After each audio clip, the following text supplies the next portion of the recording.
Pakistan naval academy میں 124ویں midship اور 32ویں کمیشن کورس کی passing out parade.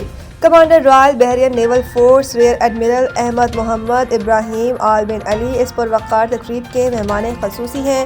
Chief of the naval staff admiral Naveed Ashraf نے مہمان خصوصی کا استقبال کیا۔ پریڈ کے دوران کیڈٹس نے پاک بحریہ کے سربراہ ایڈمرل نوید اشرف کو سلامی دی، جبکہ بحرین کے rear admiral Ahmed Mohammed Ibrahim Al Bin علی نے پریڈ کا معائنہ کیا۔ اس موقع پر مہمان خصوصی Royal Bahrain naval force rear admiral Ahmed Mohammed ابراہیم نے نمایاں کارکردگی دکھانے والے کیڈٹس کو اعزازات سے نوازا۔ پاکستان سے آفیسر کیڈٹ عمر مختار کو chief of the naval staff gold medal دیا گیا۔ عراق سے officer cadet Alzubi Fahad Hussam Farid کو chief of the naval staff gold medal دیا گیا۔ مڈ شپ مین شہاب احمد کو اکیڈمی ڈگری دی گئی۔ مڈ شپ مین محمد عزیز عباس کو مجموعی طور پر بہترین کارکردگی پر اعزازی شمشیر سے نوازا گیا۔ Commandant Pakistan naval academy commodore Zia ur-Rahman نے اس موقع پر کہا کہ پاکستان نیول اکیڈمی قابل فخر ادارہ ہے۔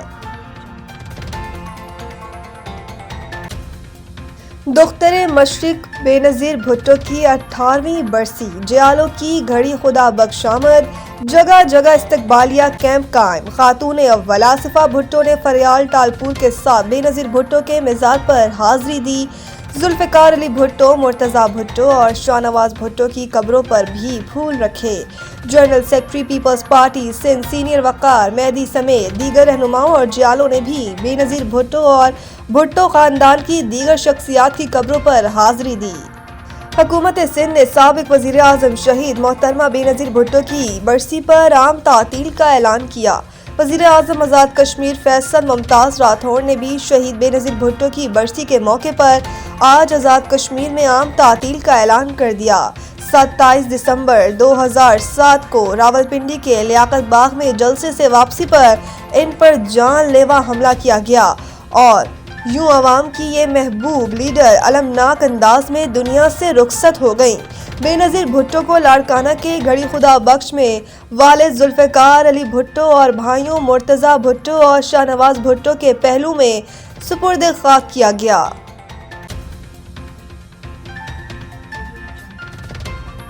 چیئرمین پی ٹی آئی نے وزیر اعظم سے مذاکرات اور ملاقات کے دعوے کو مسترد کر دیا۔ بیرسٹر گوہر نے وزیر اعظم کے کوآرڈینیٹر اختیار ولی خان کے مذاکرات سے متعلق بیان پر رد عمل دیتے ہوئے کہا کہ گزشتہ 10 دنوں یا پورے سال میں وزیر اعظم سے ان کا کوئی رابطہ نہیں ہوا۔ اگر رابطہ ہوا یا انہوں نے کوئی رابطہ کیا تو عوام کو ضرور بتائیں گے۔ انہوں نے مزید کہا کہ بات چیت ایک اہم معاملہ ہے، مذاکرات پر غیر سنجیدہ گفتگو نہ کریں تاکہ حالات مزید خراب نہ ہوں۔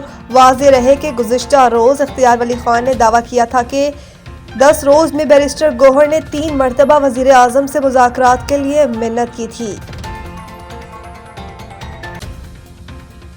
لاہور ہائی کورٹ نے مریم نواز اور عظمیٰ بخاری کے خلاف توہین عدالت کی درخواست درخواست شہری منیر احمد نے اظہر صدیق ایڈوکیٹ کی وساطت سے دائر کی۔ درخواست میں موقف اختیار کیا گیا کہ پنجاب پراپرٹی آنرشپ ایکٹ سے متعلق عدالتی حکم پر تنقیدی بیانات توہین عدالت کے زمرے میں آتے ہیں۔ پراپرٹی قانون کی معطلی پر بیانات سے عدلیہ کی ساکھ متاثر ہوئی۔ درخواست میں مزید کہا گیا کہ وزیر اعلیٰ پنجاب کے بیانات نے عدالت کو متنازع بنانے کی کوشش کی۔ عدالتی حکم کو لینڈ مافیا کے حق میں قرار دینا سنگین الزام ہے۔ لاہور ہائی کورٹ کے حکم کو سیاسی رنگ دینا غیر قانونی عمل ہے۔ درخواست گزار نے کہا کہ اعلیٰ عہدیداران کے بیانات سے عدالتی عمل متاثر ہو سکتا ہے، لہٰذا مریم نواز اور عظمیٰ بخاری کو توہین عدالت کا شوکاز نوٹس جاری کیا جائے۔ لاہور ہائی کورٹ وزیر اعلیٰ پنجاب مریم نواز اور عظمیٰ بخاری کے خلاف توہین عدالت کی کارروائی کرے۔ پنجاب میں دھند کے ڈیرے، راستے گم، موٹر ویز کئی جگہ سے بند۔ پنجاب کے مختلف شہروں میں شدید دھند نے ڈیرے ڈال رکھے ہیں، جس کے باعث حد نگاہ بری طرح متاثر ہو رہی ہے۔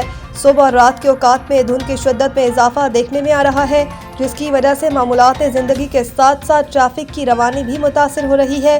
دھند کے باعث کئی اہم شاہراہوں اور موٹر ویز پر سفر کرنا خطرناک ہو گیا ہے۔ موٹر وے پولیس کے مطابق حفاظتی اقدامات کے تحت موٹر وے M2 کو لاہور سے ہرن مینار تک ہر قسم کی ٹریفک کے لیے بند کر دیا گیا ہے۔ اسی طرح موٹر وے M3 فیض پور سے جڑاوالا تک، جبکہ موٹر وے M11 لاہور سے سیالکوٹ تک بند کر دی گئی ہے۔ موٹر وے پولیس کا کہنا ہے کہ دھند کے باعث حد نگاہ بعض مقامات پر